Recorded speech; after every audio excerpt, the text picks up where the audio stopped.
नमस्कार दोस्तों, 5 minute translation अर्थात अनुवाद की पाठशाला में आज पुनः आपका स्वागत है।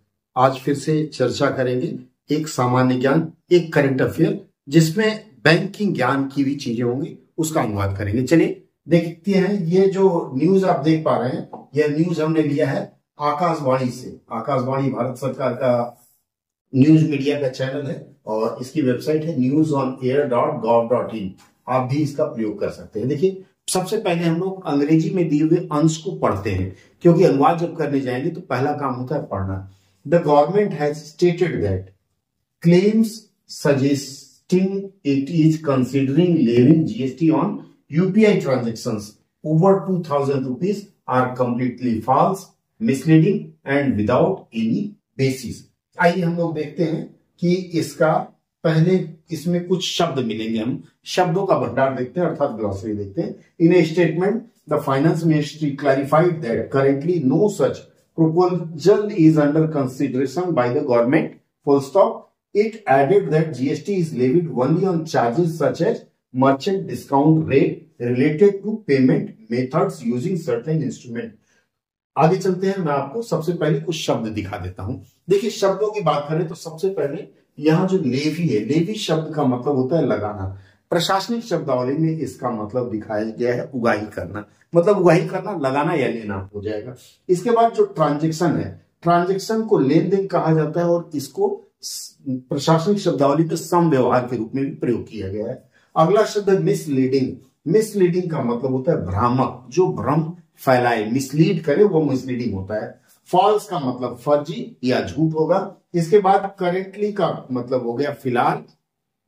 मर्चेंट डिस्काउंट रेट आप देखे होंगे, उसमें MDR लिखा हुआ है। यह आपको बैंकिंग शब्दावली से मिला है।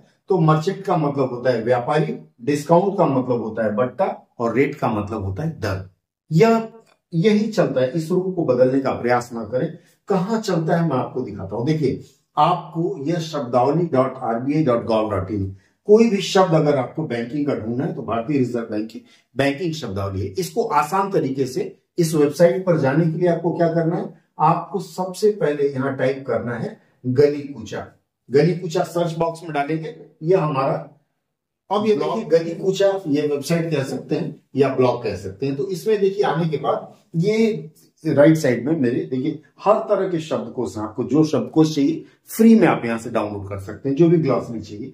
तो बैंकिंग शब्दावली ऑनलाइन रिजर्व बैंक का लिंक आप यहां क्लिक करेंगे, सीधा सीधा इस वेबसाइट पर आएंगे। आपको कौन से लैंग्वेज में चाहिए, आपको अंग्रेजी में चाहिए, हिंदी में। यहाँ एब्रिविएशन खोजना है तो एब्रिविएशन आप खोज सकते हैं, ABDE, जिससे भी ये, या फिर आप यहाँ लिख करके कर सकते हैं। और शब्द खोजना है तो आप यहाँ शब्द डालिए और उसका अर्थ मिल जाएगा। तो चलिए मित्रों, अब हम इन पंक्तियों का अनुवाद करके देखते हैं। देखिए, the government has stated that, किसने कहा, यह करता है। तो गवर्नमेंट का मतलब होता है सरकार ने कहा कि, कहा है होता है, लेकिन आप यह कहा कि से लिखेंगे। Claim suggesting it is considering, ऐसे दावे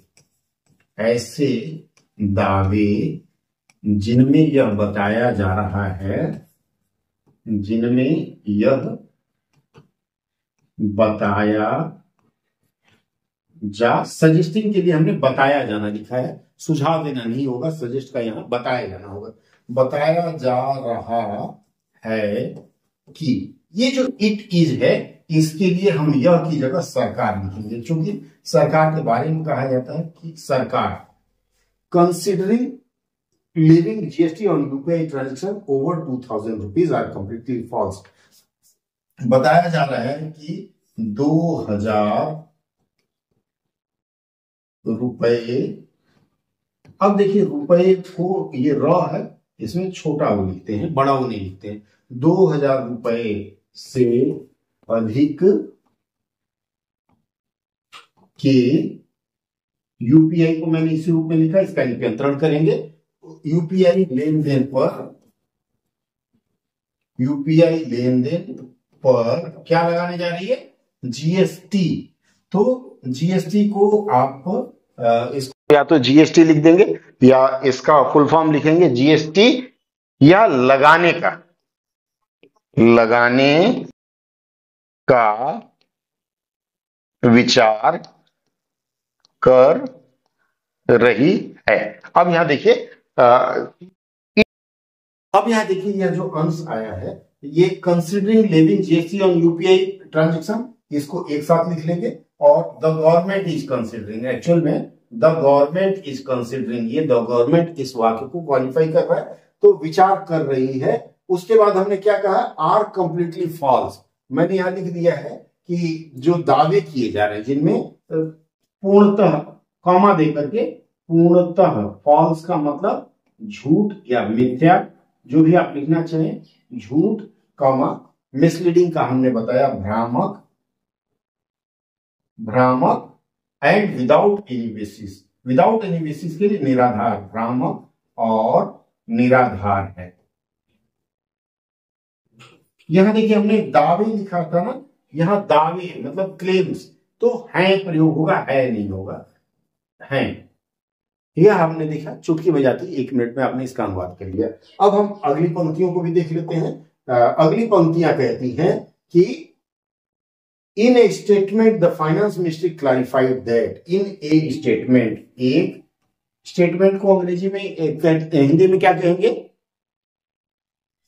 चलिए फिर शुरू करते हैं हम लोग। The government has stated that, ये हो गया हमने। यहां इन ए स्टेटमेंट, स्टेटमेंट का मतलब होता है वक्तव्य लिखें या फिर कथन लिखें, क्या लिखना चाह रहे हैं, फिर आप इसको बयान लिख सकते हैं। तो आप स्टेटमेंट के लिए यहां बयान शब्द लिख लीजिए, इन स्टेटमेंट के लिए बयान।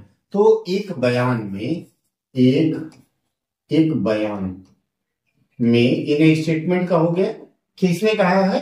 Finance ministry clarified that, finance ministry को वित्त मंत्रालय लिखा जाता है, वित्त मंत्रालय ने, क्लैरिफिकेशन का स्पष्टीकरण होता है, तो क्लैरिफाइड का हो गया स्पष्ट किया, स्पष्ट किया कि क्या क्लैरिफाई किया इन्होंने? करेंटली, फिलहाल, no such proposal is under consideration, फिलहाल ऐसा कोई प्रस्ताव, प्रपोजल को प्रस्ताव, ऐसा कोई प्रस्ताव, अंडर कंसिडरेशन के लिए क्या लिखेंगे? प्रस्ताव विचाराधीन नहीं है, विचाराधीन नहीं है। यह हो गया हमारा यहां तक। By the government, by the government कहां आ जाएगा? फिलहाल सरकार द्वारा, सरकार के पास, सरकार के पास या सरकार द्वारा, अगर द्वारा लिखेंगे तो ऐसे किसी प्रस्ताव पर विचार नहीं किया जा रहा है, तो सरकार के पास ऐसा कोई प्रस्ताव विचाराधीन नहीं है।